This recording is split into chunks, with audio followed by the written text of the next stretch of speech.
Okay, greetings. What's up, y'all? Live. I'm here on Main Street, which has temporarily become my office for a minute, right? So just here chilling with some friends. This has been an environment. Oh man. Okay, this is an environment that I've been in working for 20 years, and I have not been working here for like the last 3 or 4 years. So you know the work I'm doing right now, trying to make a better community, trying to make the world a better place, trying to make St. Thomas a better place, the Virgin Islands a better place. So sometimes I ask people for some help because I run low on funds and stuff like that. I need a little breakfast, or I might need something. So, you know, if you ask, people are willing to help. So I contacted 2 people that I used to work for, just walked into their stores, and I was like, yo, I need some cash. And it was like, all right. I was like, I need some breakfast. So with that being said, this particular message here is being sponsored by Ajanta Jewelers, whom I worked for a number of years, a guy named Victor Sani, but he wasn't present right now. So a guy named Mark and another guy inside of there, they hooked me up with a little bit of cash. And then I went to Charming, a lady named Jenny, Charming Jewelers downtown in Drake's Passage, both in Drake's Passage. If you're suggesting doing any jewelry shopping or thinking about it, I suggest you go check them out and give them some support, because they support you, you know, by supporting me. Anyway, so this particular message is sponsored by them. And what am I here to talk about today? Today is a continuation on what I've been following lately, dealing with the 33rd legislature and their sponsoring of the bill called 33-011, 33rd legislature of the Virgin Islands. So that's for those of you who don't understand, or who don't know what time it is. That's also known as the Virgin Islands. That's also known as the new Virgin Islands anti-loitering law. What's up, Amir? I'm right here on Main Street right now. I'm right here on Main Street right now, and I'm doing a live broadcast, and I'm talking about the new, VI anti-loitering bill. And just to sum it up really quickly, since you're there, I don't know how long you might watch, but it's got a lot of problems with it. Particularly being a bill of attainder.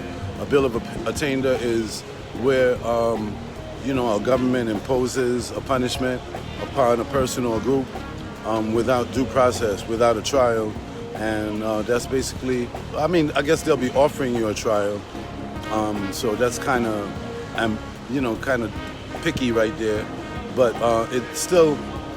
Anti-loitering laws are basically bills of attainder. It's a way for rulers to be able to depose of their enemies or competition simply by saying that you did something and punishing you for it and creating change. In this case, they'll be creating change in the Virgin Islands by permanently changing the culture of the Virgin Islands, saying that nobody could lime outside anymore on any turf. And so there's a big implication with that.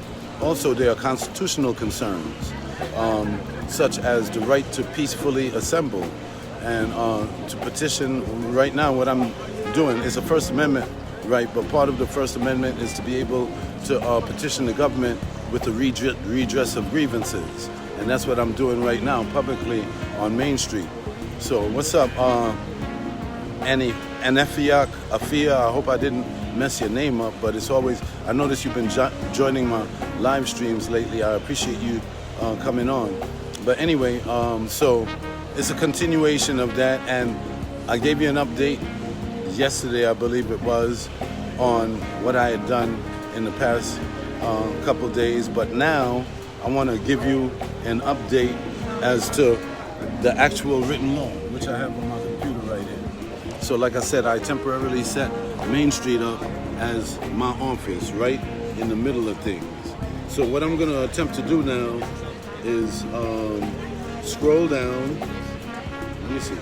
Scroll down and let you read the bill and let you know what it consists of, and then we're going to discuss it a little bit.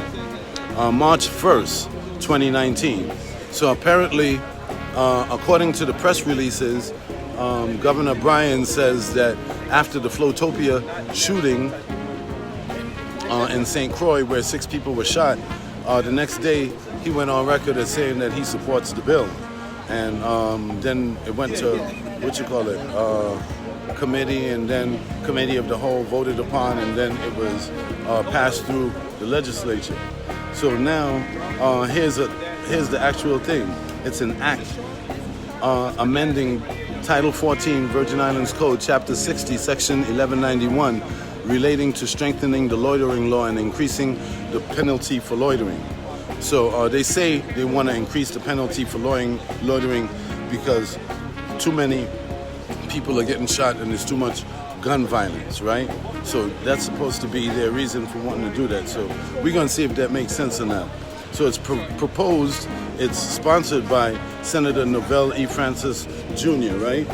It says, be it enacted by the legislature of the Virgin Islands. Section 1.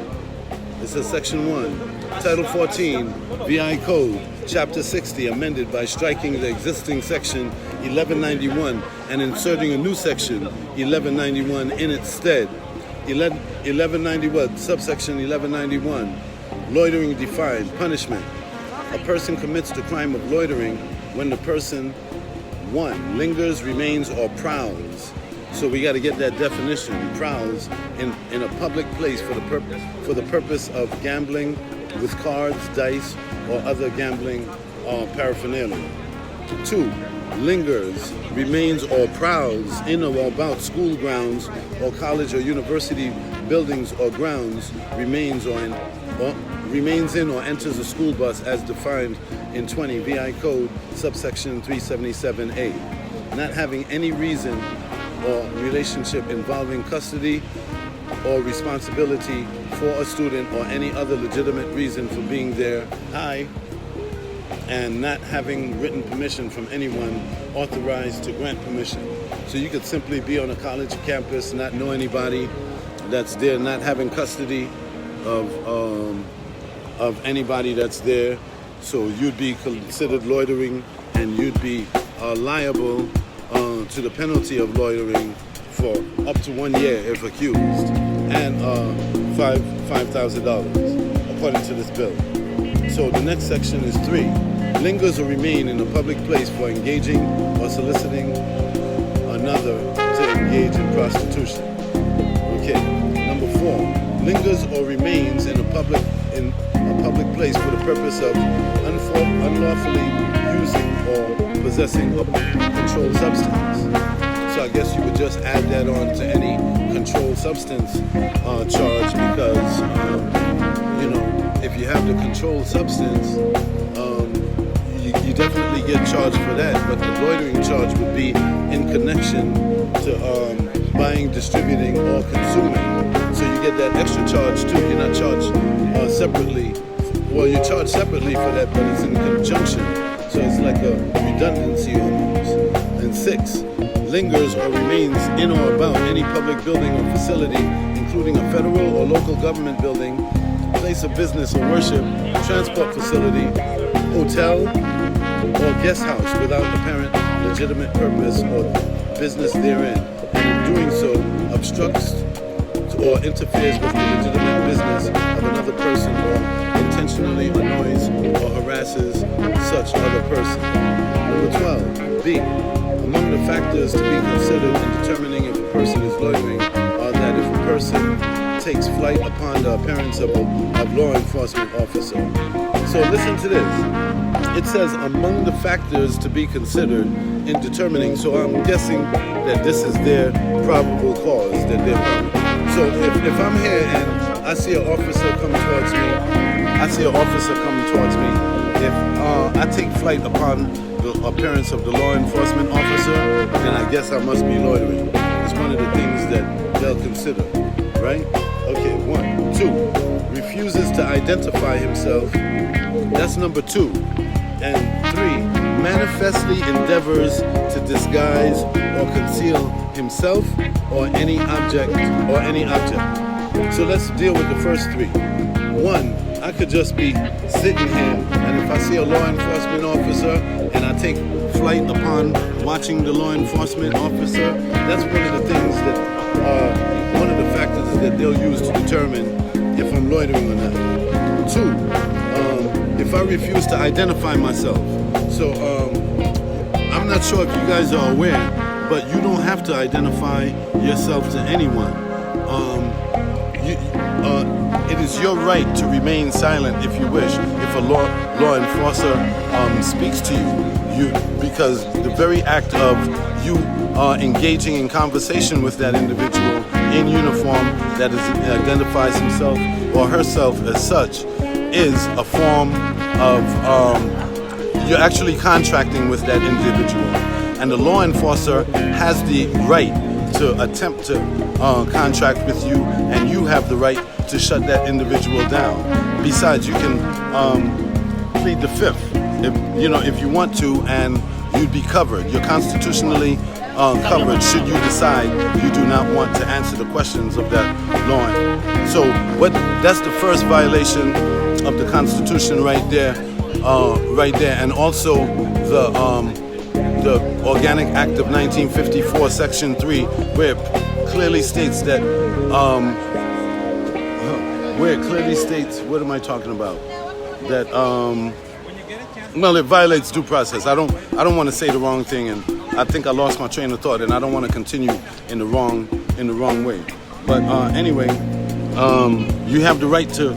Okay, so if you manifestly endeavor to disguise or conceal yourself or any object, are you kidding me? So if I manifestly attempt to disguise or conceal myself or any object, so if I take something and I put it in my pocket, I could be charged for loitering and conceal any object from whom or whom. So who wrote this law? Are they really kidding me? I know this isn't the actual law that they call themselves drafting. And C, this is the next part right here. Unless the suspect has fled to or another circumstance makes it impracticable prior to an arrest for loitering, a law enforcer shall give the suspect the opportunity to identify himself and explain his presence and conduct. Well, yeah, that's all fine and dandy and what have you, the officer, and it's more in line with due process. However, if an officer chooses to question me about my purpose in a particular place, and my response is that it's none of your business, right? Which if I choose to elect that to not answer that officer in the way that he wants to be answered, am I wrong? Lawfully, no, I am not wrong. So that there is a violation right there. They're enacting stuff that shouldn't be enacted. So that doesn't make sense right there, right? So it is, and then it says it is a defense to prosecution for loitering as defined by subsection A if 1, the law enforcer fails to give the defendant an opportunity to identify himself and explain his presence or conduct. So if he gives you the opportunity and you tell him it's none of his business and that you don't want to contract with him and you walk away, any further action on the part of that officer would be considered harassment. He does not have the right to force you unless he has probable cause of some type of crime that has been committed. He at that point is still in the investigative process, and I would encourage him to do his job. You feeling me? I'm not going to do your job for you, and I don't have to answer your question. And 2, and the other reason that's a defense is if it appears at trial. This is after the fact that the explanation offered to the law enforcement officer by by the defendant is true and believed at the time would have dispelled any concern all along. So I would have to go to trial to defend myself in order to expose at trial that, hey, listen, I had a good excuse. So the officer at that time would have powers, okay, legitimate powers according to this law to do, and we'll find out afterwards. So you see what I'm talking about right there? So let me see what's next on this. So it says loitering is a misdemeanor subject to arrest and is punishable, and get this, by a fine of not more than $5,000 or imprisonment of not more than 1 year or both. Are you kidding me? 1 year in prison for loitering, right? 1 year in prison for loitering, and $5,000. Like, we, in this climate of financial difficulty that we're experiencing right now, these people have the nerve to actually implement a $5,000 fine or a law that could result in someone receiving a $5,000 fine for what? You know, for loitering or going to jail for 1 year. Are they serious? Now, my thing is, okay, let me give you the bill summary now. It says this bill amends Title 14, 1191 by strengthening the loitering law and increasing the penalty for loitering. So, and I guess it says, this is confusing because it says BR 190154, January 29th, 2019. So that's an even earlier date. That is an even earlier date than March 1st, when the bill is said to be drafted. And I'm getting my information from Senator Blyden's office, his secretary, who sent me the PDF yesterday. So I'm confused because the press release by the VI Consortium, the St. Thomas Source, and some of the other online presences that report that Senator Bryan responded to this bill 1 day after the Flotopia shootings, right? So if it's 1 day after that and he decided to set it into motion and went to committee, then committee of the whole, and then it was voted on and sent to Government House, where it sits in the governor's office today, waiting to be signed. And that's the purpose of me doing this little word sound right now. Why? Because I want the people of the Virgin Islands to call your governor right now. Call Government House. Get on your website. Get on their website. Let them know that the people of the Virgin Islands do not want this bill to be signed into law. And I'm telling you personally, Governor, or whoever, Governor, but yeah, sorry to disrespect your title like that. I'm telling you personally that if you do sign this bill, one, you'll go down in history, in VI history, as the first governor who will permanently try to change the face of VI culture by saying that we can't lime on no turfs or no stuff like that. And you'll be locking people up and arresting them and giving them fines and punishments of up to 1 year in prison and a $5,000 fine for what? For loitering? So you'll be the first to be known to change the face of VI culture, where people won't be able to come outside and enjoy, being on the street because we'll always have to fear being harassed by the police. I want to know, what is your real motivation behind this? Who's paying you? And who's paying those senators that are working with you? Who are paying those senators that are working along with you to pass this bill so quickly? And why haven't you guys consulted us and found out our point of view, how we feel about it? So I just want to tell you guys that we didn't elect you for this, to be enacting draconian statutes that will affect us in the same way where people cannot sit down in public like I'm doing right now,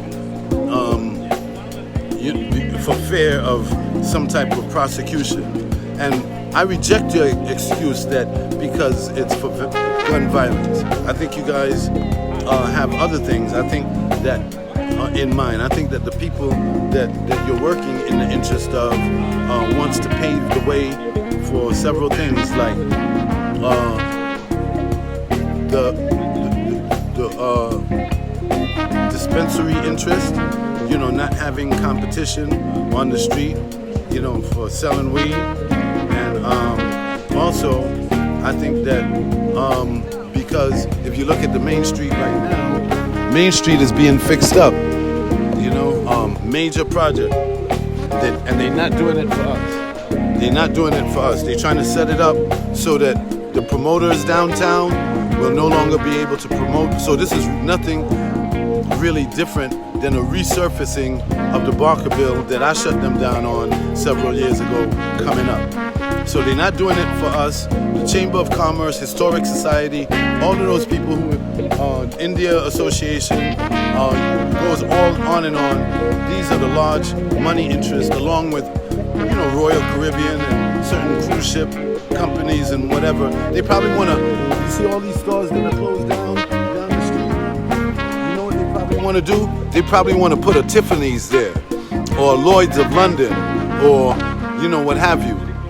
So they, you know, they want to close down all the little Indians here and put a Tiffany's there, or Lloyd's of London, and they want a whole bunch of high-end stores. They want this to be a real playground for the wealthy. They're trying to make, you see how they're not fixing the schools, the hospitals, you know, healthcare is not being taken care of, the roads are not being taken care of. Those are not their priorities.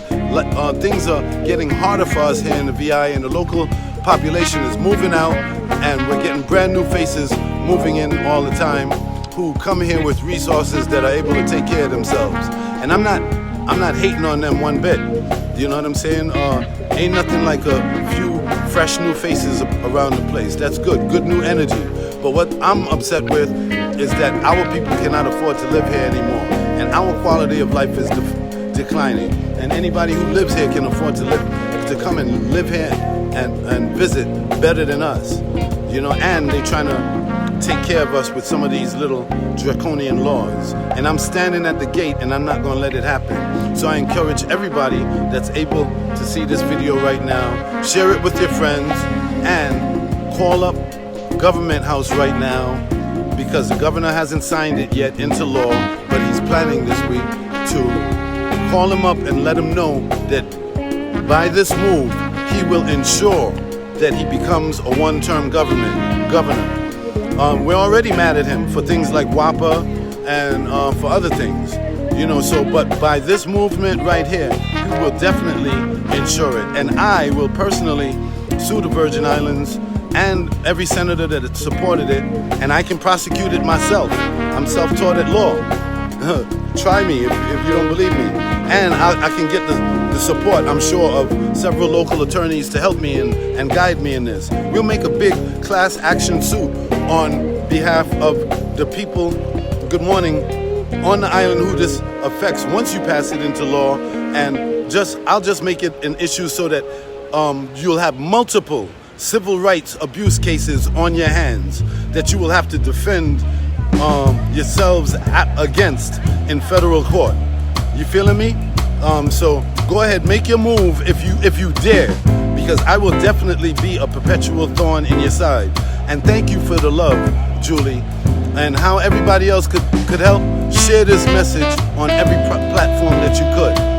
I'm out. This has been another Fearnone Everlasting presentation. It's sponsored by Ajanta Jewelers and Charming Jewelers, who gave me money to buy my lunch and is helping me, among other people. There's another guy named Carlos on Main Street that has given me some money, you know, that's helping me to do the work that I'm doing. If you can help me in any way, whenever you're able to, by handing me $1 or 50 cents, $5, $10 to help me accomplish my goals, which is to help bring us together and to make our government accountable, please do so. It would be greatly appreciated and it would be used wisely. Thank you very much for your indulgence. Leroy Haywood, Took Ritter, Julie Dempsey, any Afia, Amar Wahid. God bless you all. God bless everybody that sees this message. Be good to each other. One love, I love you all. One. This has been another Fearnone Everlasting presentation. It's a wrap and I'm out.